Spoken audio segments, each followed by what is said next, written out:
የሶስተኛ ዓመት ትምህርታቸውን ሲያጠናቅቁ አራተኛ ዓመት ከመግባታቸው በፊት ለአንድ ዓመት እንዲያገለግሉ ወይም እንዲያስተምሩ የሚያደርገው ድንጋጌ በ2019 እንደሚተገበር ተገለጸ።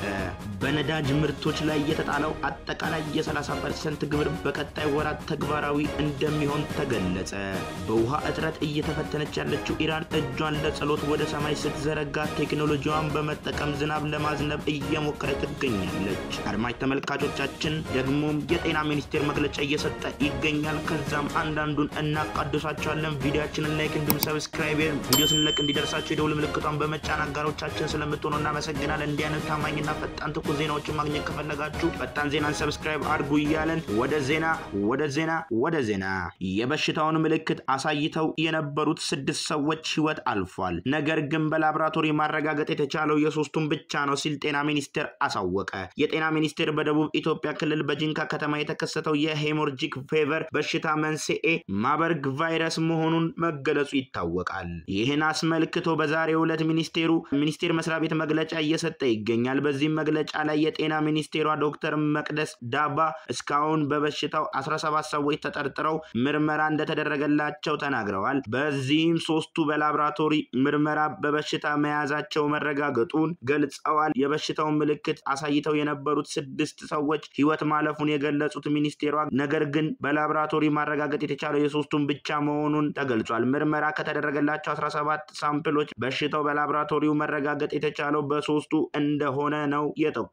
ምርመራው በሀገር አቀፍ መደረጉን ነው የጠቆሙት። በውሃ እጥረት እየተፈተነች ያለችው ኢራን እጇን ለጸሎት ወደ ሰማይ ስትዘረጋ ቴክኖሎጂውን በመጠቀምም ዝናብ ለማዝነብ እየሞከረች ነው። ኢራን ከፍተኛ በሆነ የውሃ እጥረት እየተፈተነች ስትሆን የዋና ከተማዋን የሚጠጡ ግድቦች አቅም ወደ 5% ወርዷል። ይህንን ተከትሎ ኢራን የክላውድ ሲዲንግ በመጠቀም ዝናብ ለማዝነብ እየሞከረች ነው። ክላውድ ሲዲንግ አውሮፕላን ወይም ጄኔሬተር በመጠቀም ወደ ዳመና ጨዋማ ኬሚካሎችን በመርጨት ዝናብ ለማዝነብ የሚደረጉ ሙከራ ሲሆን ይህንን ዘዴ የተባበሩት አረብ ኤሚሬቶች በተደጋጋሚ ትጠቀመዋለች። ኢራን ይህንን ዘዴ ኡሪማ በተሰኘው ትልቁ ኃይሏ ላይ ሞክራለች።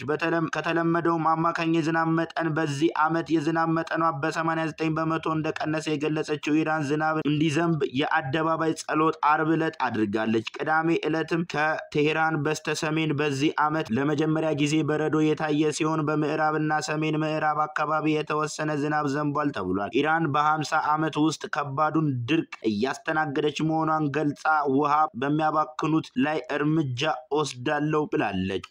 ጉድ እኮ ነው። እኛ ቅርብ ሆኖ ነው እንደዚህ ምንጃጃለው። ያስገረመኝና ያስደነገጠኝ ዜና በነዳጅ ምርቶች ላይ የተጣለው አጠቃላይ የ30% ግብር በቀጣይ ወር ተግባራዊ እንደሚደረግ ተገለጸ። የኢትዮጵያ መንግስትም ለረጅም ጊዜ ዘለቀውን የነዳጅ ድጎማ ቀስ በቀስ ለማስወገድ ከሚወስዳቸው ሰፋፊ የኢኮኖሚ ማሻሻያዎች አንዱ የሆነው አዲስ የግብር አወቃቀር ከሚቀጥለው ወር ጀምሮ ተግባራዊ ሊሆን ይችላል። ይህም እርምጃ በነዳጅ ምርቶች ላይ 15% ተጨማሪ እሴት ታክስ እና 15 ኤክሳይዝ ቀረጥን ያካተተ አጠቃላይ 30% ታክስ መጣል ሲሆን የኢትዮጵያ ነዳጅ አቅራቢ ድርጅት ከአንድ ወር በኋላ ታክሱን መሰብሰብ ይጀምራል። በአዲሱ መመሪያ መሰረት ነዳጅ አቅራቢ ድርጅት የተሰበሰበውን ግብር በሙሉ ለገቢዎች ሚኒስቴር ማስገባት ግዴታው ሲሆን መንግስት በዚህም እስከ ታህሳስ 2018 ድረስ ለቤንዚን ናፍጣ መሸጫ ዋጋዎች ሁሉንም ህጋዊ የግብር መጠን ጨምሮ ሙሉ ወጪ የመሸፈን ግብ ላይ ለመድረስ መታቀዱን ተጠቁሟል። ግን እኔ እንደሚመስለኝ በዚሁ ከቀጠለ የነዳጅ ዋጋ ከጨመረ የታክሲ ዋጋም ሊጨምር ነው። ስለዚህ ወገኖች ጠንቀቅ ዘግጀት በሉ እስኪ ተዘጋጁ።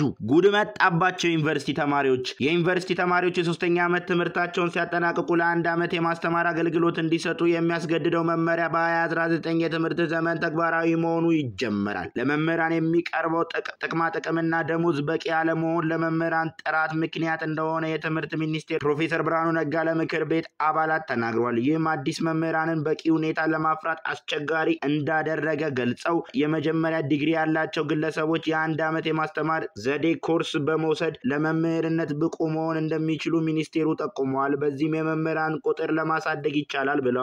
የዩኒቨርሲቲ ተማሪዎች ለአንድ ዓመት የማስተማር አገልግሎት ሲሰጡ የበለጠ የመምህርነት ሙያ ፍቅር ሊያጎለብቱ እንደሚችሉ ገልጸዋል። ባለፈው ዓመት ከቅድመ መዋለ ህፃናት እስከ 12ኛ ክፍል በአገሪቱ አጠቃላይ የመምህራን ቁጥር 625,000 የነበረ ሲሆን በዚህ ዓመት ቁጥሩን ወደ 700,000 ለማሳደግ እየተሰራ መሆኑን ተገልጿል። እንግዲህ ቻሉት ይመቻችሁ። እስካሁን ድረስ አብራችሁን ስለሆናችሁ መልካም እንዲገጥማችሁ እየተመኘን ክፉ እንዲርቃችሁ እየተመኘን እስካሁን አብራችሁ ስለሆናችሁ እያመሰገንን ቪዲዮአችንን ላይክ እንዲሁም ሰብስክራይብ ቪዲዮ ስንለቅ እንዲደርሳችሁ የደወል ምልክቷን በመጫን አጋሮቻችሁ ስለምትሆኑ እናመሰግናለን። ይመቻችሁ። እስከ ነገ መልካም ነገ ሸራውት